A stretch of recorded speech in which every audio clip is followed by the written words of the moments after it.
Você vai ouvir agora pela Claretiana FM.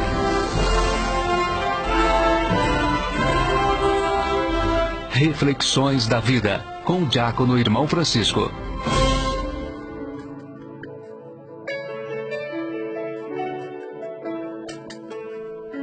Caros ouvintes da FM Claretiana, quem vos fala é o diácono Irmão Francisco, e hoje nós vamos refletir como ajudar um dependente químico. É um assunto que traz muita atenção de todas as famílias. E nós não queremos aqui enumerar as classificações de entorpecentes ou elencar os efeitos. Talvez não seja tão interessante como refletir sobre o uso e os seus reflexos no cotidiano de cada um. Hoje, tornou-se literalmente impossível apontar uma família sequer que não tenha algum de seus membros envolvidos com drogas. E é claro que, quando eu digo família, eu não estou dizendo só papai, mamãe e filhinho, não. Eu estou dizendo a família geral, ou seja, aquela que engloba os tios, sobrinhos, primos, avós. E também, quando nós dizemos drogas, não fiquem pensando somente nas ilícitas, mas também, e até talvez principalmente, nas drogas lícitas. E a gente vai explicar o que é isso. Nos últimos 50 anos, não houve nenhuma guerra que matasse tanto quanto o uso de entorpecente. Não se tem notícia de números, pois as estatísticas não registram. Não há certidão de óbito que dê como causa-mortes o alcoolismo, causa-mortes tabagismo, causa-morte uso de cocaína. Não. As certidões de óbitos vai aparecer escrito falência múltipla de órgãos, parada cardíaca, cirrose hepática, tuberculose, etc. Da mesma forma, não se escreve o motivo do acidente de trânsito. Não se escreve também o motivo do acidente de trabalho, o motivo de doenças sexualmente transmissíveis, recém-nascidos que já nascem comprometidos. Meus irmãos, é uma coisa muito séria quando nós olhamos para essas coisas que de repente tem por detrás o vício. Quantas e quantas famílias separadas, quantos pais que não conversam com filhos, filhos que não conversam com seus pais, quantas pessoas em situação de rua, e tem por detrás, tem como pano de fundo o uso de entorpecente. Eu dizia no início que as drogas podem ser lícitas, elas podem ser semilícitas e podem ser ilícitas. As lícitas, nós poderíamos dizer as bebidas alcoólicas, o tabaco, o cigarro que você compra em qualquer lugar, e alguns tipos de medicamento que também você compra sem receita. Então é totalmente lícito, qualquer pessoa pode chegar e comprar. As restrições são mínimas, como no caso do tabaco e do alcoolismo no Brasil, para menores de 18 anos, né? Mas a fiscalização não existe. Então você já imagina o que acontece. As drogas semilícitas são alguns tipos de medicamentos, geralmente no popularzão se costuma chamar de tarja preta, né? Que é aquele medicamento onde para adquiri-lo você precisa da receita, precisa dar o número do RG, precisa assinar, a receita fica retida, existe uma fiscalização da Anvisa em cima disso. E as drogas ilícitas, obviamente, são aquelas cujo comércio se traduz em crime. Cocaína, crack, maconha, êxtase, LSD, heroína e tantas outras aí que você poderia enumerar. Esse mercado das drogas ilícitas, ele movimenta mais de 500 bilhões de dólares por ano no mundo. E um dos maiores problemas é que, muitas vezes, para a lavagem do dinheiro, se usa as entidades filantrópicas ou até as pseudo-igrejas. Portanto, é um caso muito sério. A droga, ela é responsável direta por 80% dos furtos, 70% da população carcerária, 60% dos acidentes de trânsito, 60% dos suicídios, 50% das lesões corporais, 50% dos homicídios dolosos. Como vemos, é uma verdadeira teia de aranha. Teia de aranha por quê? Eu não sei se você já passou em algum lugar onde tivesse teia de aranha e que elas grudam na roupa, no cabelo, etc. E por mais que você tire a teia do seu cabelo, do seu corpo, sempre fica alguma coisinha. Então a gente diz assim, essa coisa da droga é como uma teia de aranha. Quem se envolve com isso dificilmente se livra. Eu tenho quase 30 anos de policial. A minha vida na igreja também, que sempre deparamos com esse problema. E o que eu vi, meu irmão, foi morte, suicídio, homicídio, prisão, depressão, separação de família. Mas então se pergunta, o que leva uma pessoa a usar drogas? Eu vou elencar algumas coisas, e aliás a minha fala aqui, ela não é um artigo científico, tanto é que os percentuais eu tomo a liberdade de dizer que arredondei, e não adianta eu ficar falando vírgula e centésimos aqui. Assim também como o que eu estou dizendo aqui não é uma coisa científica, produto de um estudo científico, mas é produto da vivência com esse problema. Então, quando se pergunta o que leva uma pessoa a usar drogas, simploriamente poderíamos dizer, em primeiro lugar, disparado, a curiosidade. É o maior percentual, e isto por desinformação dos pais, desinformação das escolas, desinformação da igreja e da sociedade e de muitas outras organizações da sociedade civil, que às vezes imagina que esse problema esteja além da fronteira, está longe de nós. Então, as crianças elas vão crescendo, os adolescentes, e a curiosidade ela faz parte da índole humana de querer experimentar algo, de querer saber como funciona. Em uma de minhas palestras eu me assustei uma vez, eu diria que é a pérola de uma mãe. A mãe diz assim, já que é a curiosidade, então eu mesma vou dar para o meu filho experimentar e aí eu mato a curiosidade. E pronto. Eu falei, meu Deus do céu. A outra pérola é de um pai. Ele disse para mim assim, olha, não me venha com esse discurso de valores, de princípios de Deus, porque isso assusta os jovens. Eu falei, mas então que discurso você vai falar com seu filho, se não de princípios e de valores éticos e morais? E aí eu entro numa frase, o pai tem que ser amigo do filho. Vou repetir, o pai tem que ser amigo do filho, mas tem hora que ele precisa de ser só pai. Ou seja, aquela hora em que... Porque amigo você sabe como é. Amigo você conta tudo, você fala. Amigo é cúmplice, ele encoberta, amigo... O pai às vezes tem hora que ele não pode encobertar o erro do filho. O pai tem hora que precisa chamar a atenção, coisa que às vezes o amigo não faz para não perder a amizade. Mas o pai não vai perder o filho. Aliás, vai perder sim, se não assumir o papel de pai. Segundo lugar, a timidez. Muitas pessoas fazem uso de substâncias entorpecentes pela primeira vez para desinibir, para poder ficar mais solto. A droga, ela causa um prazer momentâneo. Eu vou dizer aqui uma frase de um famoso padre, chamado Padre Léo, e ele foi usuário de entorpecentes, e ele dizia assim, gente, a droga é bom. O padre não pode falar assim, fala, mas tem que falar a verdade. Se droga fosse ruim, ninguém viciava nela. E aí ele vai dizer, você já viu alguém viciado em beber urina? Você já viu alguém viciado em comer losna? Não sei se alguém sabe que a losna é uma planta amarga que dói. Boldo, alguém viciado em comer folha de boldo? Não, porque é ruim, é amargo, é ruim, não tem prazer. Agora, a droga, por causar esse prazer momentâneo, ela tira a timidez. Eu vou dizer aqui uma coisa que os antigos vão se lembrar. Quando se ia num baile, vamos dançar com aquela moça, ela está sozinha. Eu não tenho coragem de chegar.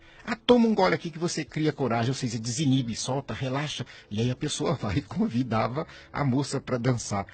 É por aí, mais ou menos, Terceiro lugar, carência afetiva.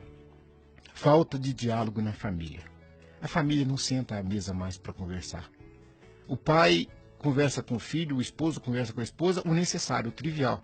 Me dá a toalha, me passa sabonete, aquela camisa eu preciso, olha, estou para casa da minha mãe, olha, faça isso no almoço, olha, compra no supermercado, olha, abastece o carro. Isso não é conversa, isso não é diálogo. Isso é o necessário para conviver com o outro. Mas eu digo que realmente não se senta à mesa para bater papo, para conversar, para perguntar para o filho como está, filhão, e aí na escola, como é que estão os amigos, e o namoro, como é que está? Não se pergunta a esposa para o marido, você está bem? Não, não. Primeiro, não se senta mais para comer. Cada um come num horário diferente, ou então, às vezes, mesmo estando na mesma casa, come em lugares diferentes, um com o prato na frente da televisão, o outro com o prato na frente do computador. O desprezo dos pais para com os filhos é uma coisa também que assusta, né? Os pais não se interessam mais por seus filhos. Eles terceirizam a educação de seus filhos. Isso não pode. Por melhor que seja a secretária do lar, ela não substitui a mãe. Ela não substitui o pai. Um abraço do funcionário não substitui o abraço de um pai. E no aspecto da carência afetiva, eu falo um absurdo que muita gente não concorda comigo, mas eu, pela experiência prática, digo sem medo de errar. Os pais são os primeiros a saber, mas são os últimos a admitir que os filhos estão usando droga. Não adianta. Geralmente, quando um filho está... Se alguém fala, algum vizinho fala, não, imagina, eu conheço o filho que eu tenho, eu sei a educação que eu dei, mas... Comadre, dá uma olhadinha no comportamento dele. Não, isso é coisa da sua cabeça. Bem, quando a pessoa sai, a outra diz assim, vai cuidar do filho dela, fica querendo mexer no meu filho e tal. Por quê? Porque os pais não admitem. Nós não admitimos que erramos em algum ponto. E eu costumo dizer, eu vou muito em velório fazer as celebrações, e às vezes, diante ali de um filho morto, eu faço pastoral carcerária, e lá dentro do presídio, é muito comum você ver o pai ou a mãe perguntar aonde foi que eu errei. É a pergunta que não cala no coração de um pai, de uma mãe, que vê um filho morto, que vê um filho preso, que vê um filho nas ruas perambulando por causa das drogas. É muito triste. Mas essas três coisas têm que ficar bem claro para nós. O que leva uma pessoa a usar droga? Primeiro, curiosidade. Segundo, a timidez. Terceiro, carência afetiva. É claro que se nós trabalhássemos a carência afetiva, com certeza a timidez e a curiosidade não existiriam. Tipos de usuário. Tem vários tipos de usuários de droga. É preciso nós entendermos isso. Eu não posso citar nome, mas nós temos um parlamentar que defendia o uso, a legalização da maconha. E quando ele dizia isso, porque ele usa maconha faz mais de 40 anos, mas ele conseguiu só ficar na maconha. Agora, o pior é que a maioria não consegue ficar. E nós precisamos tomar cuidado com isso. O primeiro tipo de usuário que eu diria, que é um dos mais comuns, é o chamado usuário ocasional ou experimental, que é aquela pessoa que usa a droga por causa da ocasião. Ela não é viciada.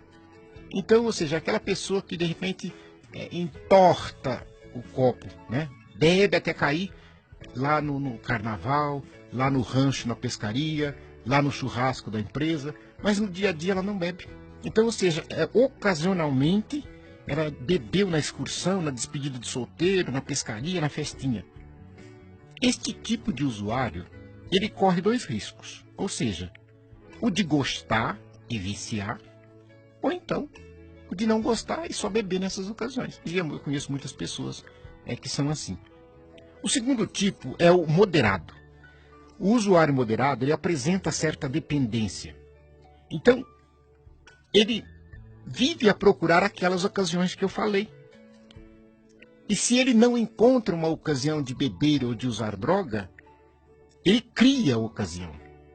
Né? Então, por exemplo, é aquela pessoa que fica pensando assim, onde eu vou beber hoje? Onde eu vou usar uma maconha hoje? E ele não encontra ocasiões, porque ninguém está fazendo festa, ninguém vai sair para o rancho, ninguém vai para lugar nenhum.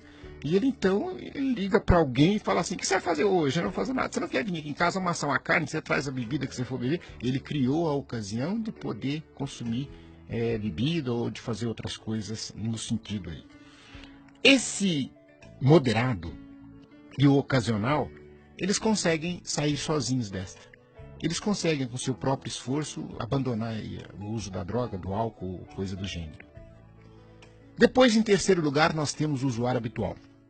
Esse é aquele que nós chamamos de dependente psíquico. O corpo não pede, mas a mente exige.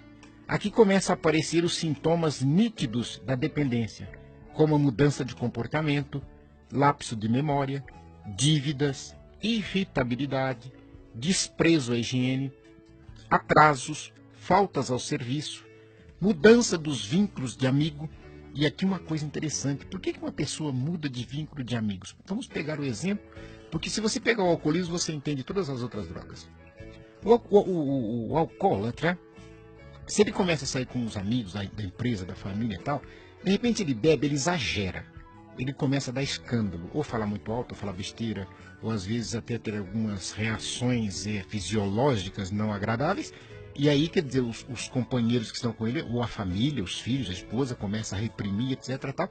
Então ele não se sente bem naquele meio. Ele fala, eu não vou sair com esse povo, porque eu não posso beber.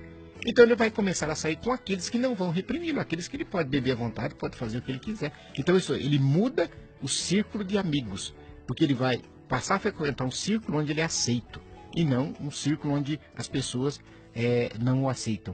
E aqui é interessante, quando eu falei para você olhar para o alcoolismo e entender as outras drogas, porque eu nunca vi ninguém viciado na rua, etc., por causa de cerveja. Assim também como não vi ninguém por causa de maconha. Mas a maconha, aliás, a cerveja é porta de entrada para as bebidas destiladas. E estas sim, acabam com o fígado e com a vida da pessoa. A maconha é a porta de entrada. Assim como o álcool ou a cerveja é para as bebidas destiladas, a porta de entrada, a maconha é a porta de entrada para a pedra, para o crack, para, melhor dizendo, para a cocaína e tantas outras drogas mais pesadas. Então, a gente precisa tomar cuidado com isso. Então, essa dependência aqui psíquica, ou seja, a minha mente quer usar, eu fico, eles falam fissurado, eu saio procurando. Mas se por acaso eu não usar, eu durmo, não acontece nada comigo. E o quarto estágio, esse é o pior de todos, a dependência total. Psíquico e físico, ou seja, além da minha mente pedir que eu use, se eu não usar, não atender o que a minha mente está pedindo, o meu físico começa a reagir. Eu falei do alcoolismo e aqui é o que mais entende assim, você olhar. A exteriorização física, como por exemplo no alcoolismo, as escamações, o delírio tremens, os inchaços do corpo, pesadelo, insônia, ansiedade extrema e etc. e tal. Por exemplo, um alcoólatra que já está nesse estágio aqui de dependência psicofísica, ele acordou de manhã, se ele não beber a bebida destilada, e às vezes até no jejum mesmo, se ele não tomar a bebida destilada, ele vem à vontade, o físico dele começa a reagir, a boca começa a soltar água, ele começa a tremer e ele vai chegar até a dar convulsão. E aí já é um quadro bem mais grave, clinicamente falando, né? E nessa fase também, para outros tipos de droga, começam a acontecer os furtos, os roubos, a prostituição, as ideias suicidas, um estágio depressivo um pouquinho mais aprofundado, né? Esses dois tipos últimos que eu falei, habitual e esse dependente total, ou seja, as dependências psicológicas e a dependência física, necessitam de ajuda. Eles não conseguem sair sozinhos. Por mais que eles queiram, nos seus momentos de sobriedade, se livrarem das drogas, eles não conseguem, né? Eu fico por aqui, porque teria muito mais para falar, mas eu vou ainda em outro programa abordar a questão dos tratamentos, da prevenção, da intervenção, como você deve fazer quando tiver um filho ou um marido nessa situação. Mas aqui eu acho que já dá para ter uma ideia geral da gravidade desse assunto. E eu deixo com vocês uma canção que fala assim, que é preciso coragem. Sempre ouviu dizer de um Deus longe no céu, distante de sua vida, o imaginou. Quando de repente veio a entender, Ele a todo tempo estava ali. Pela estrada foi a ilusão, um lamaçal de erros já se encontrou, mas sinceramente você é capaz de enfrentar a vida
perfeito.